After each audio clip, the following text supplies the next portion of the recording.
Afternoon. I'm Spot On Weather, meteorologist Matthew Euler, and welcome to my latest video. We're going to look at the latest teleconnections in this particular video. And I hope everybody, if you were fortunate enough to have an extra day off here today on Monday, the 14th of October, I hope you're enjoying it. So let's take a look at the 500 millibar height anomalies with our major focus going to be on the Northern Hemisphere. So we're really going to be looking at the Northern Hemisphere here. Okay, so let's look at things and examine things from west to east. We have an upper level trough over the Arctic Ocean and northern Siberia. That's going to be this green coloring, the troughing there in the kind of elongated troughing in the upper left-hand portion of this particular graphic for today, the 14th of October, 2024. There's a strong upper level ridge over the Bering Sea. And you can really see that right here specifically, this strong ridging that's going on right now in the Bering Sea, just west of Alaska. There's a deep upper level, low, and trough across the Gulf of Alaska. You see this green, lighter green shading here, generally to the south of Kodiak, Alaska. And then we have an upper level ridge, which is poking northward into western Canada, and even extending further north than that. This is quite a strong, anomalously higher height location or area from the western Canadian provinces northward. And then we have a downstream upper level trough over the Midwest. And this upper level trough is really going to be the main storyline this week, the 14th through the 18th of October, because this trough is going to deepen even further from the upper Midwest into the mid-Atlantic. And this is going to result in quite the chilly air mass for many folks from the Midwest to the East Coast. We even see in the forecast the 540 thickness line getting all the way down into northern Georgia and northern Alabama perhaps this week. So it's going to be quite a chill for much of the eastern U.S. as this trough deepens, or basically digs, this week, the 14th, the 18th of October, 2024. And then we see an upper level low and trough, generally south of Greenland here across the North Atlantic Ocean. Now this has changed significantly since my last teleconnections video, which was just over a week ago. This area of Greenland was dominated by a more of the orange coloring here, the higher than normal heights and upper level ridging, and that since has changed. We've gone from a negative NAO to now more of a positive NAO, and I'll show you those teleconnections shortly. And then we see an upper level ridge from northern Africa right on into northern Spain, right in this location here, from northern Africa north into Spain. A lot of troughing, if you noticed, across north of Europe there into the Arctic region. A lot of troughing, okay, at higher latitudes with across the northern hemisphere, with the exception of a couple of these ridges, the one over the Bering Sea west of Alaska, and then the much more pronounced ridging across western Canada northward. But in general, we're starting to see more of the lower than normal heights taking over the Arctic areas, the high latitude areas of the northern hemisphere. All right, so now let's examine the MJO, Madden Julian oscillation phases and areas of enhanced convection. Here are the numbers again. MJO ranges from phase 1 to phase 8. And so when we have the MJO in phase 1, we expect convection generally over the Madagascar area just to the east of southern Africa. If we have the MJO in phases 2 and 3, as a reminder, we have convection over the Indian Ocean. And MJO in phases 4 and 5, we have convection over the maritime continent. And the MJO in phases 6, 7, and 8. Generally, 6 correlates to the Western Pacific, Equatorial Pacific areas, and then 7 and 8 gets closer to the international dateline. So what's it looking like here right now in the satellite imagery, infrared satellite imagery, in which we are going to examine the brighter the cloud tops, the colder the temperatures within these clouds. And the duller the gray coloring on infrared imagery IR, the warmer the cloud temperatures. All right, so what we have going on today, first we examine the Indian Ocean on the left. We do see some scattered convection over the eastern Indian Ocean. Looks quite unsettled, doesn't it? Including southern India here. You see the clouds extending into southern India as well as Sri Lanka here. Over here on the right, we show the infrared satellite image this afternoon on 14 October 2024. And really, it looks pretty quiet across equatorial western Pacific here, doesn't it? East of the Philippines. And even up into portions of the Taiwan Strait, quiet weather. And then further north we go as well. Pretty quiet. Overall, we do have some scattered convection, generally east of the Marianas Islands, which is this right here, this location. That's where we see Guam in the Marianas Island chain here. So we do have some convection east of those Marianas, but overall pretty quiet across the western Pacific Ocean. Here are the MJO temperature composites on the left for the months of October, November, and December.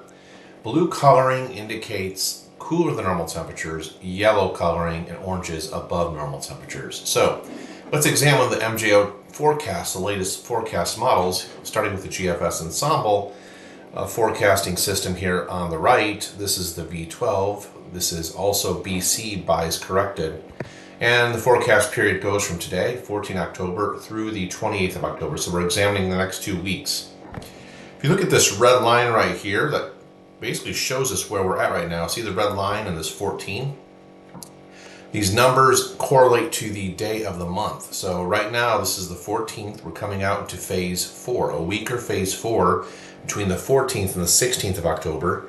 And then forecast from the Just V12 shows the MJO going into phase 5, the 18th, the 20th, the 22nd of October, and then into phase 6 through the 28th of October. So Jeff's V12 bias corrected, showing a 4, 5, and 6 rotation of the MJO through the 28th of October. On the left here, CFS extended. This is also bias corrected from 14 October through, this one goes out to the 12th of November, a little bit later. But you kind of see, since the extended outlook, we see the same thing here in the short term. Red line here indicative of 14 to 18 October. We're in MJO phase 4, and then MJO is forecast according to the CFS V2 extended bias corrected. Blue line then is 20th to the 26th of October, so into phase 5. And this magenta pinkish line here, generally 27 October all the way through the 11th and 12th of November, shows the MJO rotating into 6, phase 6, then weakly into phase 7, and then right into the small inner circle here, the null phase. Over here in the middle, we see the European extended bias corrected from the 13th of October. So this one was released yesterday, this forecast update. For the European extended bias corrected, this goes out through the 13th of November. Look at the red line here. We do notice a little bit stronger MJO per the European extended bias corrected from the 13th to the 17th of October. Basically what we're heading into this week, into phase 4, then into phase 5, and then wrapping into phase 6 before wrapping back into the small inner circle here through the 12th and 13th of November. So yeah, it looks like we're heading, no matter what model we look at, we're going into phase 4 today, and we're rotating into 5 and potentially 6. That looks pretty certain based on all these models. And over here on the right is the BOM, the Bureau of Meteorology model, the BOM extended bias corrected from the 12th of October through the 10th of November, showing very similar, except it kind of takes a shortcut across phase 4 on the BOM model, and still goes into 5 though, and wraps into 6, 7, and this one wraps slightly weakly into 8, the 28th of October through the 1st of November before going into the inner circle here, null phase. So models are generally in good agreement for the MJO to move into phases 4, 5, and then phase 6, and either rotate back into the null phase like the BOM extended is showing here, or go into phase 7 through early November. So it'll be interesting to watch. It looks like we have pretty good model agreement on the MJO. For the ENSO update, we're looking at the NOAA Coral Reef Watch daily 5 kilometers sea surface temperature anomalies version 3.1. Now this was the sea surface temperature anomalies as of 13 October yesterday. So you see the bright maroon colors, that indicates well above normal water temperature. You see the scale here at the bottom of the graphic showing you how much above normal. So we see this maroon coloring here across the northwestern Pacific. We're talking 4 to 5 degrees Celsius above normal water temperatures, which is really, really significant. We also see well above normal water temperatures in Hudson Bay, as well as the North Atlantic south of Greenland. We see cooler than normal water temperatures generally across the equatorial eastern and central tropical Pacific areas here. See this? And you notice this 150 longitude line here. So it looks like the strongest coldest temperature anomalies are kind of centered on maybe just slightly centered into the east of 150 degrees west longitude. Now, if these well below normal water temperatures are kind of centered, that 150 west longitude line kind of splitting the cooler than normal water temperatures right down the middle, that would be indicative of a mixed La Nina. Over here on the right, this is the CDAS Nino 3.4 index, courtesy of Levi Cowan, tropicaltickets.com. And notice this blue line, how since we got into early September, we're generally on a downtrend through just beyond mid-September, and we had a little bit of a warming of the water in the Nino 3.4 region before it dropped off again. And now it's kind of leveled off at about minus 0.97 degrees Celsius for the water temperature. All right, looking at the different regions when we look at ENSO intensity classifications, this from NOAA generally shows the different regions, the different Nino regions across the eastern and central tropical Pacific. So you see Nino 1+2 box is generally located immediately off the coast of South America. Nino 3 a little bit further to the west. And then you combine Nino 3 with this peach color, or kind of light pink color, and the blue color here. That's a Nino 3.4 region here. This dark and bolden border here. And then Nino 4 is further west than that. So when you look at classifications of ENSO, a weak ENSO event occurs when the water temperatures are 0.5 to 1 degrees Celsius, either above or below normal. For moderate ENSO events, the water temperatures in this Nino 3.4 region are generally 1 to 1.5 degrees Celsius below or above normal. Strong ENSO classification, 1.5 to 1.9 degrees Celsius anomalies. And then here's that Nino 3.4 region. Here it is, latitude 5 degrees north to 5 degrees south, and longitude stretches from 120 west to 170 west. So let's look at the latest ENSO forecast. This is a fresh off-the-press graphic on the left issued by the NOAA Climate Prediction Center. These are ENSO probabilities. So you notice the percent chance is over here on the y-axis and the vertical from 0 to 100%. And then across this horizontal axis here, we have the seasons, which really equates to the months. So for example, OND stands for October, November, December. You go over here, this is NDJ, November, December, January. And then the meteorological winter months, December, January, February. JFM is January, February, March, and so on. So they're doing chunks of 3 months at a time, and they're just using the first initial of each of the months to kind of correlate how this probability changes over time. So what we're looking at is generally a 71% chance for La Nina conditions this upcoming winter. However, now this La Nina is really taking its sweet time in developing. Let me tell you, the months of September, October, November, for the La Nina to come on, there's about a 60% probability now. And then it goes up to 71%, well, maybe slightly higher than that there in November, December, January, but low 70s% chance of La Nina, which is represented by these blue bars. So right now it appears we're heading for a weak La Nina for the upcoming winter season. Look over here on the right. This is the IRI, the model predictions from IRI, the International Research Institute. And by the way, this should update at the end of this week. So we'll have a fresh one from October soon. But what we're showing here is the green solid line is the statistical average of all the models, and then this maroonish line, dark line here represents the dynamical average of all the models. So you clearly see there's a difference between the solid green line, your statistical average of the models, and the dynamical average of the models, this magenta looking line here. Right now, we're looking at statistical models forecasting ENSO neutral conditions, because you look at this, the green doesn't even go below minus 0.5 degrees C, so that would remain in ENSO neutral conditions all winter. Whereas the dynamical average is a little bit further, more cooling of those water temperatures in Nino 3.4 region, bottoming out about minus 0.8, minus 0.9, and then those water temperatures begin to warm throughout the winter. So real interesting. Usually the best rule of thumb is to kind of split the middle between these two differences, and you're probably looking at a weak La Nina overall this upcoming winter. The quasi-biennial oscillation update, nothing new to report from the last video I did. The QBO is still in a westerly phase, and it's expected to remain so throughout the upcoming winter. And by the way, why do we even care about that? Well, the westerly phase of the QBO generally tends to favor a stronger stratospheric polar vortex for the winter season. Let's look at the AO, the Arctic Oscillation forecast. Negative AO associated with much cooler air into the Midwest and eastern U.S., and the warmest temperatures will be out over the western portions of North America with a negative AO. The positive phase of the AO, generally what you have is more of a west to east flow, a more west to east, a stronger Atlantic jet stream.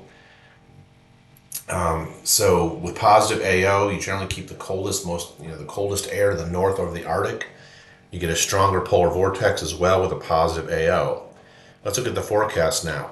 We're showing a positive AO. We're transitioning to a positive AO now, and per the European EPS AO 50 perturb members, we're expecting a strongly positive AO, actually between 21 and about 25 October. That'd be next week. See, this green line here represents the average of all the 50 perturbed ensemble members. So we're going towards a positive, in fact, slightly stronger than normal, positive Arctic oscillation in the weeks to come before transitioning back to neutral conditions around the end of October. European EPS AO 50 perturb members, 46-day forecast. We're transitioning to that positive AO on this model as well. And strongly positive, very similar to the last graphic I just showed, just the regular EPS. And then we see it come down. Now, this one's a little bit different because this one, the European EPS 50 perturb members, 46-day forecast, it shows us going back down to a negative AO from about the 27th of October and remains slightly negative all the way through mid-November. And then the NOAA Jeffs V12 AO 30 perturb members, we see a positive AO becoming strongly positive AO again the week of 21 to 25 October next week before the AO gets closer to neutral conditions. North Atlantic Oscillation forecast NAO, big difference here in how the jet stream is configured. With a positive NAO, it's more west to east, stronger North Atlantic jet stream. With a negative NAO phase, we have more dips, meridional configuration of the jet stream.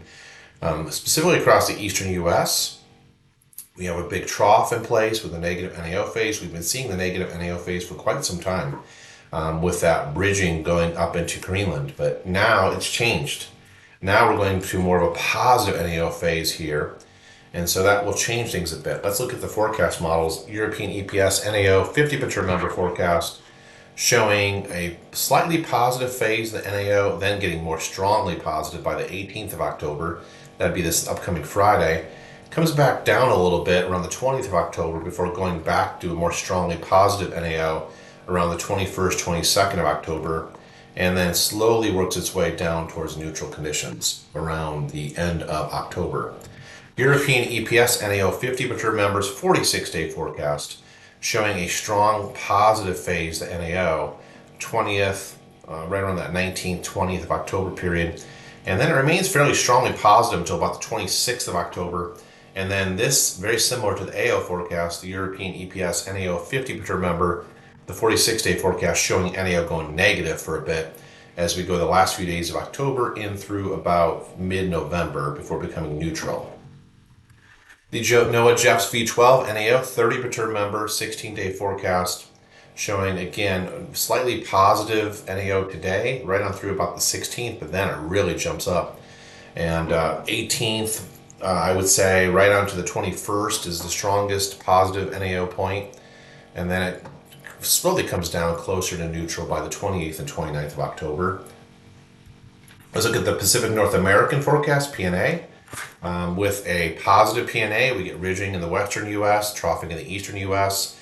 Warmest temperatures will be in the west, the coolest temperatures will be in the east with a positive PNA, and negative PNA reverse. So we have a trough in the western U.S., much cooler temperatures, and a ridge in the east and warmer temperatures. So that's why we look at the PNA. Now let's look at the forecast models. European EPS PNA 50 perturb members, 15-day forecast showing a positive phase of the PNA. And we've been fairly positive as far as the PNA goes, the last 3 weeks or so. Now it's looking to dip negative briefly from the 17th to the 19th, and then dip even more strongly negative 21 to 22 October. And then look at this green line. This is the average of all the ensemble members, the 50 ensemble members here. Generally remain negative through 29 October per the European EPS.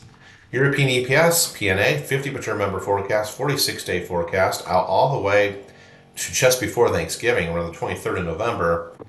Very sharply positive here, PNA, and then look what happens. Quick transition right to negative territory, 21 to 26 October for the PNA. That would put a trough, an upper level trough in the western U.S., and cooler temperatures and more unsettled conditions there. And you notice the green line here, generally right on the zero line here, and this indicates neutral conditions according to this model. Generally from the 1st of November right through about the 23rd of November, according to neutral PNA, according to this model. Then NOAA Jeffs V12 PNA, 30% member, 16-day forecast. Positive PNA, dipping negative, briefly, get close to neutral around the 19th to 20th of October, dips further negative by 22-23 October, and then it slowly gets closer to the zero line here, neutral conditions.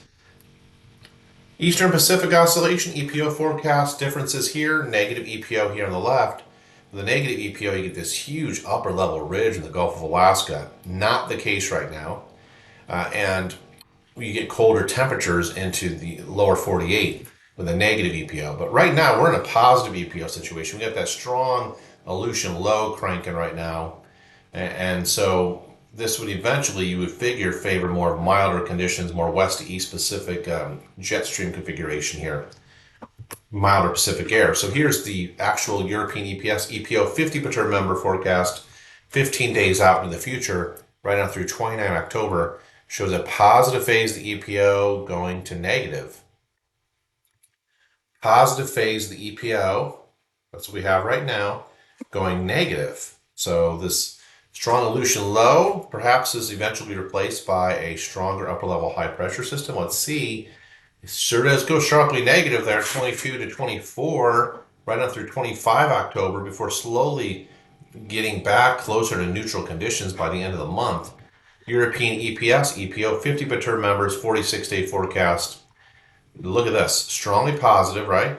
So that means we got that strong Aleutian low there, and that's exactly what's happening. I'll show you the 500 millibar charts in a moment, but then it dips negative, neutral, slightly negative, back to positive for quite some time, right up through mid-November. It goes neutral, negative, again slightly negative by the end of the run. And then the NOAA Jeffs V12 EPO 30% members, 16-day forecast showing positive phase of the EPO, near neutral 16 to 17 October, positive again right on through about the 21st of October, then negative around the 22nd of October, working its way towards neutral conditions, and then slightly positive. Here's the polar vortex, the stratospheric polar vortex update. Now, these are the 10 hectopascal temperatures and the anomalies in degrees Celsius. So, you see the scale over here on the left, on the right of these graphics, right? This shows you whether the temperatures in the stratosphere at 10 hectopascals, or the 10 millibar level in height, blue cooler than normal in the stratosphere, and the peach warmer than normal. So we don't see anything really glaring. This is today, this is the GFS V16 model, showing cooler than normal stratospheric temperatures where they should be. Really nothing to write home about here on the left. And then the forecast over here on the right, the GFS V16, this is the forecast. Notice how the temperatures get colder here in the green coloring over time. See, this is today on the left. Don't see any greens here. And then over here on the right is the forecast for 28 October. You see some more greens, which indicates on our scale here that stratospheric temperatures are running a little bit more below normal. So we have cooling temperatures in the stratosphere. Look at the European ECMWF forecast. Here's today on the left, blue below normal temperatures in the stratosphere, peach above normal. All right, and then over here on the right is the forecast for 24 October 2024. You see the blue coloring here, not quite as robust. Let's see, this would be 24 October. Over here, this is 28 October. Okay, so the European model over here only goes out to 24 October, but generally nothing really crazy as far as these temperature anomalies in the stratosphere right on through the end of October. Just there's nothing that really stands out that really grabs your attention. Look at the forecast here from StratObserve, stratobserve.com, figured by Zach D. Lawrence. So you see here that we have, zonal mean zonal winds is on the left here. Generally, the winds are pretty much leveled out from the beginning of October to present time. But if you look at all these different color lines, they represent different models, and they're showing a strengthening of these zonal mean zonal winds. This is at 10 hectopascal level at 60 degrees north. So this is right above 60 degrees north in the stratosphere. And whenever whenever the winds increase here on the left, that indicates a strengthening stratospheric polar vortex. Over here on the right, we show the temperature lines scaling down. That indicates cooling temperatures in the stratosphere. So that would go in line with what we just looked at here with the stratospheric temperature forecast anomalies. Here we go. Now let's go into the 500 millibar heights. Let's look at ridges and troughs here as our two main features. Whenever you see the bright maroonish colors here, oranges, that indicates ridging. Ridging in the upper levels is associated with drier and warmer conditions. You see the greens and the purples, that indicates upper level troughs associated with unsettled weather and much cooler temperatures. So initially here in the upper left, this is today, we see that very strongly cranked up system there in the Gulf of Alaska, the closed low, the upper low here, and the troughing, and that's in association with that positive EPO, right? So as this trough digs in the Northeast Pacific, it causes these heights to rise ahead of it into Western Canada, and that's why we have such a highly amplified ridge into Western Canada right now, thanks in part to this strong Aleutian low. And we do see downstream of this anomalously tall or higher than normal heights across Western and Northern Canada, we see a downstream trough developing, and again, this is going to be the weather maker of the week because this is really going to cool temps down. It's going to feel like fall from the Midwest to the deep South, the Mid-Atlantic, Southeast states. So this is really going to feel good if you want fall weather. Now over here on the right is the forecast European EPS. This is 500 millibar, 18,000 foot height anomalies. Okay, so you see ridging now by. This is Thursday. This Thursday, ridging is starting to move into the upper Midwest here into Iowa and Minnesota, southern Canada, and we have troughing on the East Coast. Over here in the bottom left, we see the forecast and EPS for the 20th of October, showing ridging, weak ridging, generally extending across the eastern seaboard by Sunday, the 20th of October. So I'd expect some gradual moderating temps across the east over time. Over here on the right, we see a trough off the U.S. West Coast, and by these blue and green colors, and we see still the normal heights for the 23rd of October here on the bottom right over New England into southeast Canada. But you notice across Greenland here, we're seeing the green coloring now. This is below normal heights. This is associated with more unsettled conditions. We do have a little bit of stronger ridging working its way into western Alaska here in the bottom right-hand graphic, the 23rd of October. So we'll see how these upper level ridges work over time. Now this is the Jeff's V12 forecast today in the upper left. That Aleutian low really cranked up here in the Gulf of Alaska.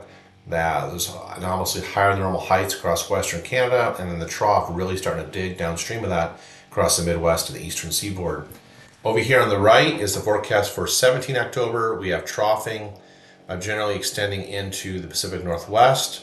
That's going to cool the western U.S. down. And we'll see ridging across the central part of the U.S., generally from Missouri, Iowa, Minnesota, Wisconsin, up to southern Canada. And then we have this elongated troughing generally along the eastern seaboard for Thursday morning. Bottom left here shows a closed low now situated over the Four Corners region. We do have some ridging downstream from that across the Midwest to the New England area, Great Lakes included in that. So we do again expect temperatures to eventually moderate after a very chilly week this week.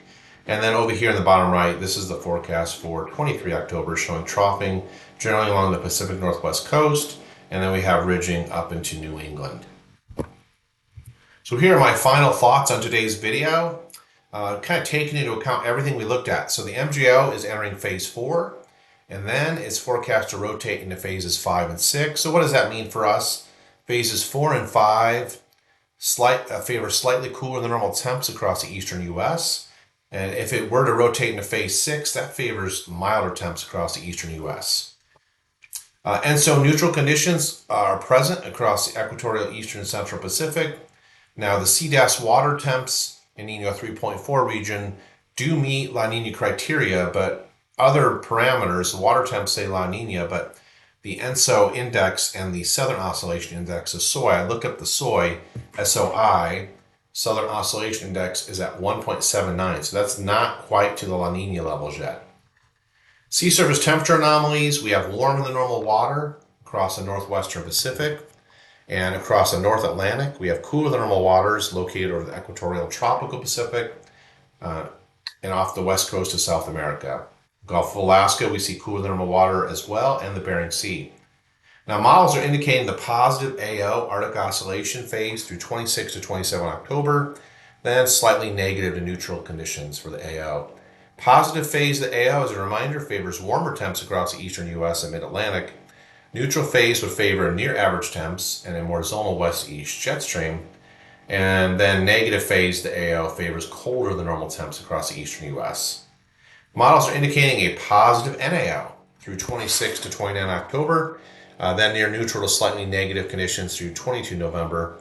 The negative phase of the NAO favors cold temps across the eastern U.S., blocking ridge over the northwestern Atlantic into Greenland, while a neutral phase of the NAO favors near average temps across the eastern U.S. and a lack of the upper level blocking, the upper level ridge blocking the overall pattern.